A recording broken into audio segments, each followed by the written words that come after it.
Mbrojtësi i Kosovës Amir Rahmani ishte protagonist në ndeshjen e sotme të kampionatit italian mes Lazios e Napolit duke shënuar një gol me kokë në minutën e 32 që çoi rezultatin në 0-2 për Napolin.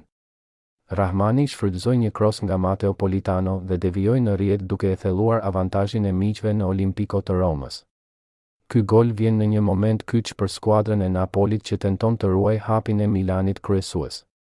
Rahmani, i cili luan si qendërmbrojtës për Napolin dhe përfaqëson edhe Kosovën si kapiten, tregoi edhe një herë vlerat e tij në fazën sulmuese përveç detyrave normale mbrojtëse.